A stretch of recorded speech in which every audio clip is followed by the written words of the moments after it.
Hello guys, welcome to back my YouTube channel. मैं doctor Rajesh Kumar Tiwari आज फिर उपस्थित हुआ एक नए टॉपिक के साथ। आज का हमारा टॉपिक है electric field due to an infinitely long straight wire या electric field of a line charge. यानी कि चार्ज की हमें स्टडी करनी है, कैसे चार्ज जो है किस फॉर्म में डिस्ट्रीब्यूट है, एक लाइन के फॉर्म में डिस्ट्रीब्यूट है। ये यहाँ पर दिखाया है और ये इन्फिनिटी वायर है जिसमें कि चार्ज क्या है, डिस्ट्रीब्यूट है। दूसरे वे से हम ये भी कह सकते हैं कि चार्ज जो है, जो हमें स्टडी करनी है वो इस वायर के बहुत नियरेस्ट पॉइंट से करनी है। तो मीन्स ये है कि यहाँ पर उसके लिए ये चार्ज डिस्ट्रीब्यूशन कैसा है, एक लाइन में इनफाइनाइटली चार्ज डिस्ट्रीब्यूट हुआ।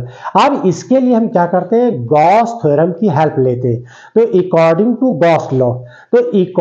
गॉस लॉ, सबसे पहले हमारे पास क्या होना चाहिए, यहां पर हम एक गॉसियन सरफेस कंसीडर कर लेते हैं। तो गॉसियन सरफेस क्या हो जाएगा, ये एक सिलेंडर के फॉर्म में होगा, यानी सिमेट्रिकल एक सिलेंडर बना लेते हैं। तो देखिए ये एक लाइन चार्ज है, इसके हमने चारों ओर क्या किया, एक गॉसियन सरफेस कंसीडर कर लिया। अब इसके तीन फेस बन रहे हैं, कौन कौन से, एक ये फेस बन रहा है, एक फेस ये बन रहा है और दूसरा फेस ये बन रहा है।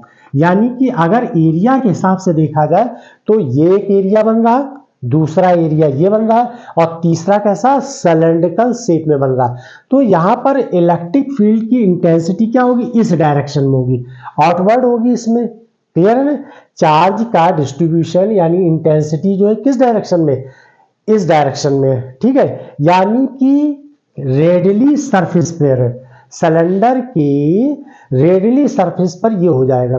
जबकि इस सरफेस पर देखें तो यहां पर देखिए इलेक्ट्रिक फील्ड ये है और सरफेस का डायरेक्शन क्या हो जाएगा, इस साइड हो जाएगा, यानी डीएस इस डायरेक्शन में। तो इलेक्ट्रिक फील्ड और सरफेस एरिया के बीच में कितना एंगल है, 90 डिग्री। तो इस पॉइंट पर फ्लक्स कैसा हो जाएगा, जीरो हो जाएगा। और वो कैसे होगा, अभी फार्मूले से प्रूव कर देंगे।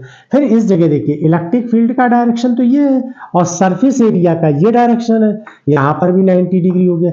लेकिन इस जगह पर देखिए ये सरफेस एरिया जो है इस पर, जिसको हम यूनिट वेक्टर से रिप्रेजेंट करते हैं, आप चाहे तो डीएस से भी रिप्रेजेंट कर सकते हैं। और दूसरा, अगर ये एरिया हमने क्या लिया, डीएस ले लिया, क्लियर है। और इस एरिया का डायरेक्शन क्या, आउटवर्ड होता है। देखिए आउटवर्ड यहां पर भी है, आउटवर्ड यहां पर भी है, क्लियर है ना। सरफेस एरिया को हम चाहे तो डीएस वेक्टर फॉर्म में लिखें या फिर हम यूनिट वेक्टर डीएस के फॉर्म में लिखें, कोई डिफरेंट नहीं है, दोनों का मीन्स एक ही है। तो इस डायरेक्शन में इलेक्ट्रिक फील्ड और एरिया का डायरेक्शन कैसा होगा, सेम होगा, यानी कि कितना होगा, 0 डिग्री पर होगा, क्लियर है। तो यहां पर अगर हम फ्लक्स मान लें φ1 है, यहां का फ्लक्स हम मान लें φ2 है और यहां पर फ्लक्स हम कितना ले लें, φ3, तो टोटल फ्लक्स क्या होगा। तो गॉस थ्योरम के अकॉर्डिंग क्या होता है, according to Gauss theorem, according to Gauss theorem या Gauss law, according to Gauss law, phi equal to φ1 plus φ2 plus φ3। अब फ्लक्स क्या होता है ये देख लिए, electric flux phi equal to हो जाएगा integration E dot D s, ठीक है।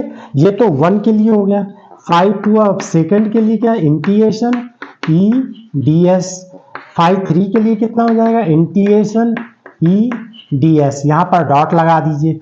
ये एरिया अगर हमने कितना मान लिया, यहां पर एरिया डी एस 1 मान लीजिए, यहां पर एरिया डी एस 2 मान लीजिए, एरिया इस जगह का कितना मान लीजिए, डी एस 3 मान लीजिए। तो यहां एस 1 कर दिए, 2 कर दिए, 3 कर दिए, क्लियर है। अब देखिए integration E dot D S, यानी ये वेक्टर फॉर्म में है ना, ये वेक्टर फॉर्म में होंगे, तो E dot D S equal to क्या हो जाएगा, E D S 1 cos 90 degree. देखिए इलेक्ट्रिक फील्ड का डायरेक्शन ये है, इलेक्ट्रिक फील्ड का डायरेक्शन ये है और एरिया का डायरेक्शन ये है, दोनों एक दूसरे के 90 डिग्री, क्लियर। इसी तरीके से इस केस में देखिए इलेक्ट्रिक फील्ड का डायरेक्शन ये है और एरिया एस डी एस 2 का क्या है, 90 डिग्री ई से। तो यहां पर आ जाएगा इंटीग्रेशन ई DS2 के लिए cos 90 हो जाएगा। तीसरा केस देखिए क्या है, E DS3 cos 0, ये इस केस के लिए देखिए DS और इलेक्ट्रिक फील्ड का डायरेक्शन कैसा है, सेम है, तो यानी 0 डिग्री हो जाएगा। तो देखिए cos 90 की वैल्यू 0, तो ये भी 0 हो गया, ये भी 0 हो गया, लेकिन ये वैल्यू किसके बराबर हो जाएगी, इंटीग्रेशन E DS के इक्वल हो जाएगी।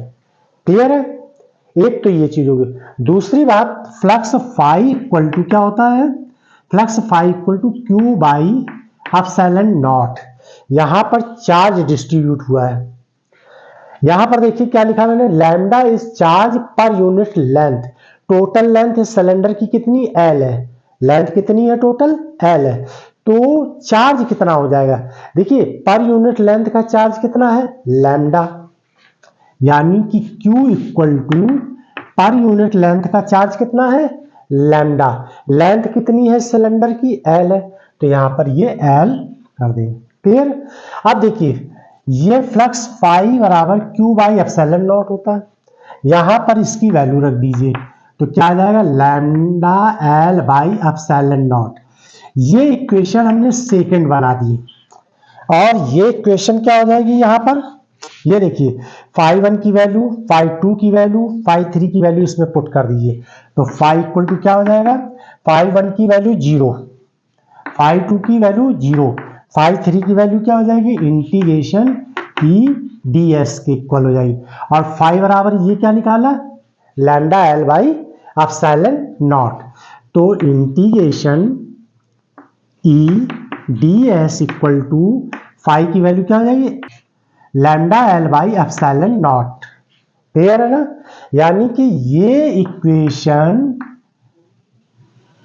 सेकंड थी और ये फर्स्ट है, ये फर्स्ट है, तो ये फर्स्ट ही है ना, तो फर्स्ट इक्वेशन और सेकंड को इक्वेटिंग कर दीजिए, बराबर कर दीजिए, तो फाई EDS इक्वल टू क्या हो जाएगा, lambda L by epsilon not, lambda L by epsilon not. अब E को तो इस तरीके से बाहर कर दिए, इंटीग्रेशन DS कर दीजिए, यहां lambda L upon epsilon not लिख दिया। क्लियर है, तो E की वैल्यू तो निकालनी है हमें, और DS क्या है, इस सिलेंडर का सरफेस एरिया।